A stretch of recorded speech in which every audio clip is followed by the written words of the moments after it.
Hola mis queridos amigos, nuevamente con ustedes, su doctor Tigre, el que ronca en esta negra noche neoliberal latinoamericana, sudamericana, ecuatoriana, que esperamos se termine el 11 de abril y que hoy día haremos un análisis sobre, en primer lugar, recordemos algo de lo que dijimos en la charla anterior, sobre que el significado de anticorreísmo en Ecuador ha pasado a ser, y antisocialismo, ha pasado a ser lo mismo que decir traición, ingratitud, oportunismo, zapada. Lo hemos visto pues en el candidato Herbas, que mientras estuvo Rafael Correa en el poder, no perdió la oportunidad de viajar en las comisiones y las misiones económicas, inclusive sentarse al lado de Rafael Correa en el avión, en la mesa y todo, para ahora decir que es anticorreísta, que es mala educación, que Rafael Correa le reclame la ingratitud, porque eso es lo que es anticorreísmo en este momento. En Ecuador, anticorreísmo significa traición, ya lo hemos visto con Lenín Moreno, significa oportunismo, lo vimos con los asambleístas de Alianza País, significa venganza, lo hemos visto con Yacu Pérez, significa privatizaciones, asalto a la venta de la patria, se llama los vendepatria, privatizaciones, pérdida del Estado, etcétera, etcétera. Lo vemos con Guillermo Lazo, que es un vendepatria más. Más o menos en eso se ha convertido ser anticorreísta. Alguien que le diga a usted, yo soy anticorreísta, entonces usted ya tiene que pensar que es un mentiroso, que es un traidor, que es un oportunista, que es un ingrato. Lo hemos vivido, lo sabemos. ¿Qué es lo que tenemos ahora por delante? Pues por delante tenemos una situación que nos pone a los ecuatorianos frente a una crisis económica y una crisis sanitaria. La crisis sanitaria, como la vemos, es solamente una tribuna, un escaparate donde Lenín Moreno sigue mostrándonos a todos los ecuatorianos la mentira, la incoherencia. Nos ofreció 8.000 vacunas cada semana, por lo menos eso, ¿no? Porque en Chile están vacunando a 150.000 personas por día, una población igual que nosotros, un país que en algún momento estuvo igual que nosotros, pero mientras nosotros tenemos 80.000 vacunas que llegaron y que no se administraron correctamente, solo van a recibir la primera dosis casi 6.000 y quedan 2.000 por ver si reciben ahora la primera dosis o la segunda dosis, perdón, y los otros quedan a expensas de que tal vez llegue la próxima semana, después quién sabe, porque se suponía que tenía que haber regularidad en las llegadas. Pero es otra prueba contundente de cómo la mentira se volvió política de Estado. Mentir es oficio del presidente en el Ecuador.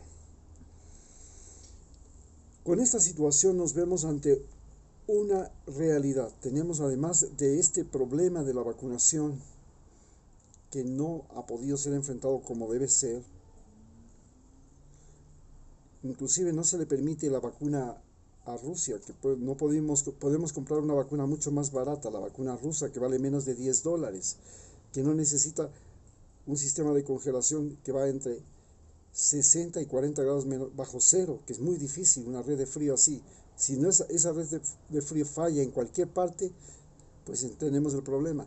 Esto de que haya personas que se han vacunado y que no reciben la segunda dosis, nos pone en duda de que si se enferman fue o porque faltó la segunda dosis, porque se creó un virus con resistencia, porque la dosis fue insuficiente, o porque simplemente no hubo eficacia, ¿no? Pone en duda la vacuna que estamos utilizando.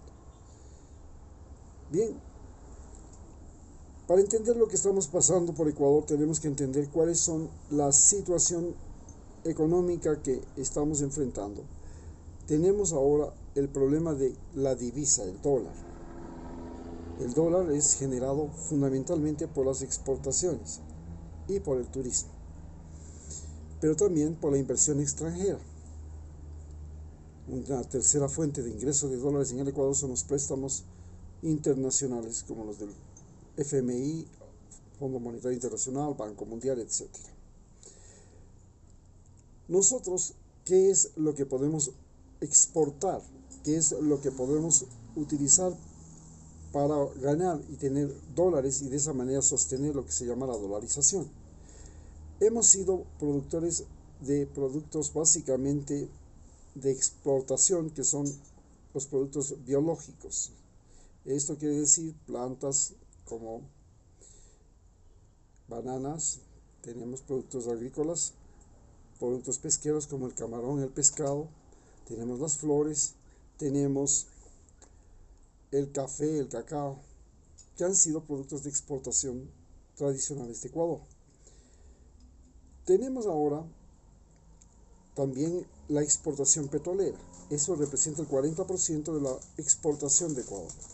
Esta exportación petrolera tiene grandes dificultades en este momento. Cuando hablamos de ampliar la explotación agrícola y hablar de ampliar la explotación petrolera, significa que tenemos que ir a competir en unos mercados que se encuentran saturados en este momento de productos agrícolas de todo el mundo y de petróleo, por lo cual el petróleo no significa un ingreso como lo que se espera, algo mayor de $40. Lo que sí nos puede salvar es ahora el precio del oro, estamos exportando oro, y el precio del cobre, porque los metales sí han logrado subir el valor, especialmente el oro. El oro tiene la ventaja de que se lo puede utilizar en lingotes y no necesita ser procesado. Un tercer recurso económico que tienen países como Ecuador, República Dominicana, Perú, es el turismo. Bien, nos queda por entender cómo nosotros hemos producido y cómo la economía podría transformarse y qué es lo que está pasando en el mundo. Primero, señalemos que hay un gran cambio en el trabajo, entonces el empleo, que es el principal problema que se ha generado a partir de esta crisis, se enfrenta no solamente al problema de que hay desempleo, la gran ola de desempleo, sino que además en 3 años, estamos hablando de 2025, en 4 años, el 16%, entre el 16 y el 30% de todos los trabajos del mundo entero habrán desaparecido. Las máquinas, la inteligencia artificial va a reemplazarlos y eso significa que muchas de nuestras orientaciones educativas que están ahora vigentes en las universidades ya no son útiles. Ya no tenemos cómo ofrecer carreras en las universidades que significan de por sí desempleo. Bien, ¿cuáles son las opciones entonces que tienen los estudiantes? Primero, tenemos el problema de que se ofrece entre todas las candidaturas el libre ingreso a las universidades. Señalemos que la universidad ecuatoriana, igual que la educación primaria y la educación secundaria, ha sido la mayor estafa que ha existido en este país. La educación ecuatoriana es una estafa desde hace décadas y sigue siendo una estafa porque se forman en el Ecuador gente en los colegios, escuelas y universidades que terminan en el desempleo. Y nos hemos convertido, al igual que la mayor parte de países latinoamericanos, en los famosos productores de ninis, quiere decir, personas que ni estudian ni trabajan. Esta estafa se la hace con la finalidad de tener una población que no trabaja y que está ocupada. Y esta población que no trabaja y está ocupada se llama población estudiantil. Entonces, es un parte de los negocios del Estado, de la forma de sedación que tienen los gobiernos, el tener personas que no trabajan y no producen y que están ocupadas, tratando además de recibir indoctrinación. Es decir, la política, los candidatos políticos, el sistema te hace creer que están parados en el cielo gracias a que han entrado a la universidad, a la escuela o al colegio, cuando en realidad no están parados en el cielo, están en las puertas del infierno. Queda entonces por entender cuáles son las carreras y los grandes cambios que se van a producir. Primero, todos los candidatos ustedes han visto que han ofrecido incrementar la producción agrícola. Pero la producción agrícola en este momento ya no responde a lo que era la producción agrícola en los tiempos anteriores. Hoy la producción agrícola responde a la genética y a la mecanización. El uso de pesticidas, de herbicidas y de productos que multiplican la capacidad productiva de las plantas, como por ejemplo los transgénicos, están invadiendo la producción y al mismo tiempo están desocupando el campo de seres humanos. Las máquinas están ocupando y haciendo el trabajo de los seres humanos. Lo estamos viviendo en las camaroneras, lo estamos viviendo en las industrias florícolas, aunque menos, pero por ejemplo las camaroneras. Las camaroneras es una industria donde para 100 hectáreas de camarón bastan 4 empleados. 3 de ellos son guardias y una sola persona que se pasa dando y distribuyendo 2 veces al día la comida. Esto nos señala que la industria es mucho más rentable cuanto menos trabajo humano.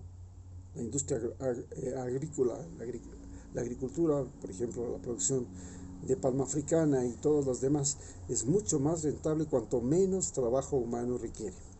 Es mucho menos rentable cuanto más trabajo humano requiere.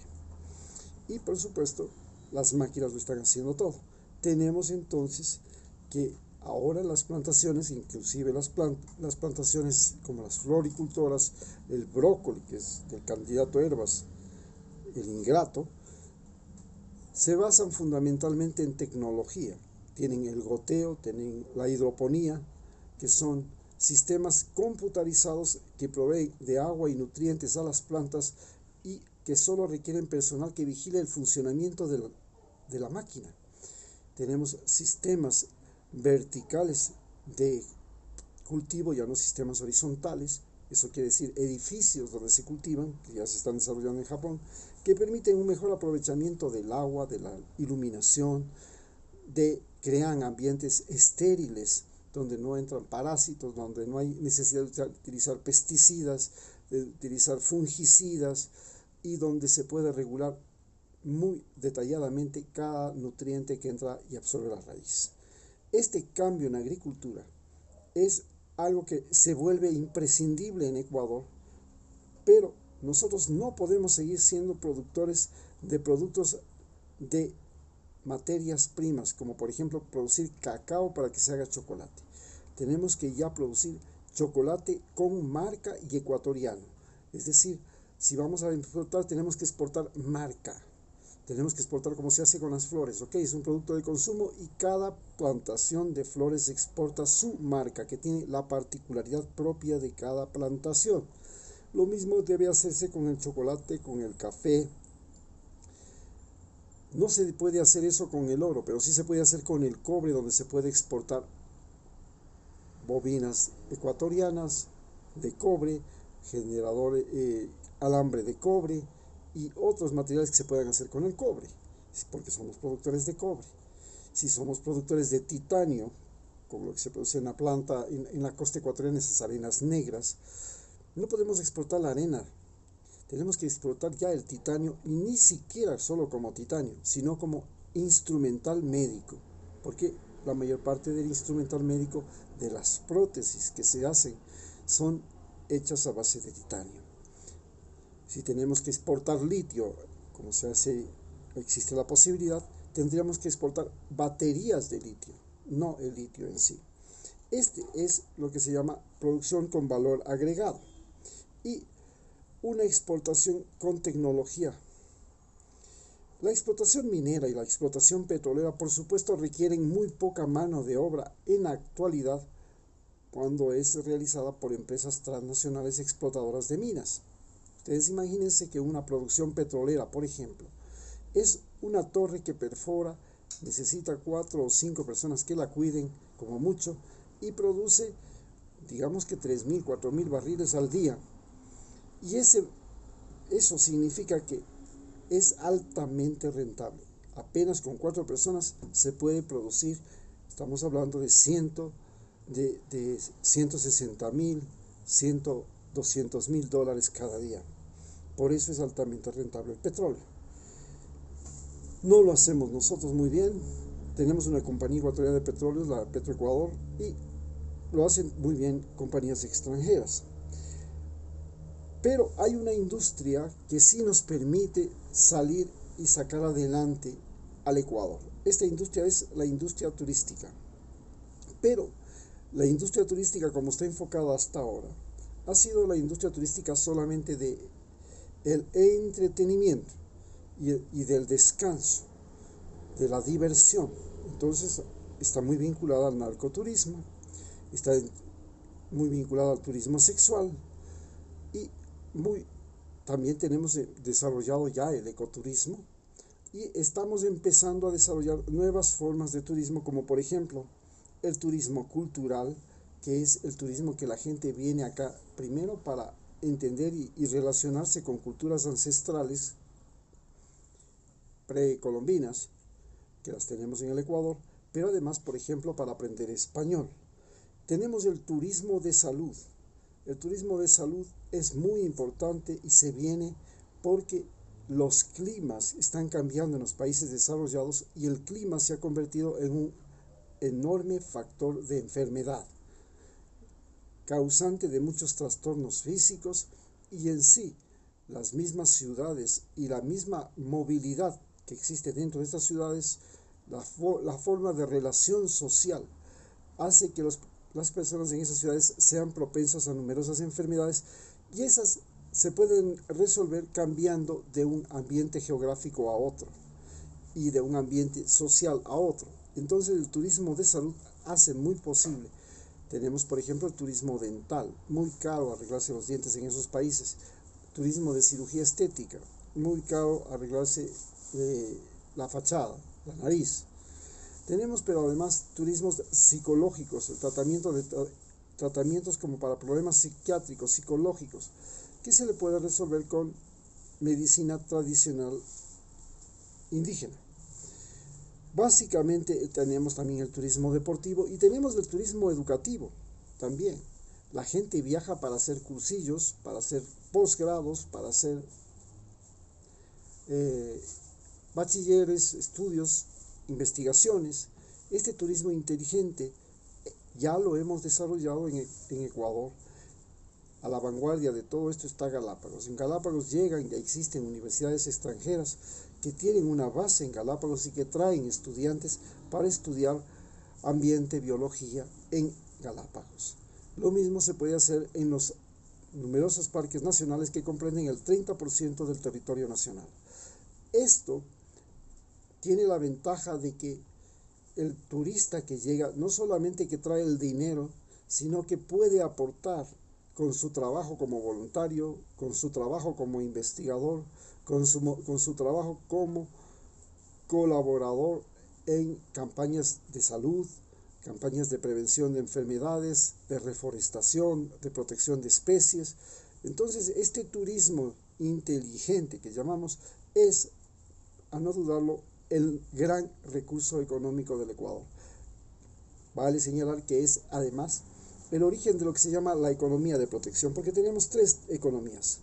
Una economía que se llama la economía de consumo, que es la que está llegando a su punto de tope. Tenemos lo que se llama ahora la economía circular, que quiere decir que se fabrican, por ejemplo, celulares, y la empresa que fabrica celulares trata de recuperar los celulares que han envejecido o que se han cambiado o que ya no se usan, para recuperar primero las materias con las que se hizo el celular, algunas que se pueden volver a utilizar, y lo más importante, no crear basura tecnológica. Lo mismo se hace en todo, el reciclaje de las botellas plásticas, el reciclaje de la basura en general, se convierte en una cosa muy importante. Entonces tenemos esto que se llama la economía circular, que es la que está emergiendo en este momento, y tenemos la economía de protección, que es la que deberíamos nosotros tener. El turismo es para nosotros una gran fuente de ingreso y de recuperación económica, como lo ha sido para la República Dominicana, como lo ha sido para Cuba. Primero por el tamaño del país, pero segundo por la ubicación. Éramos el país más distante del mundo, pero gracias a la revolución del transporte y las comunicaciones, hoy somos el país en el centro del mundo.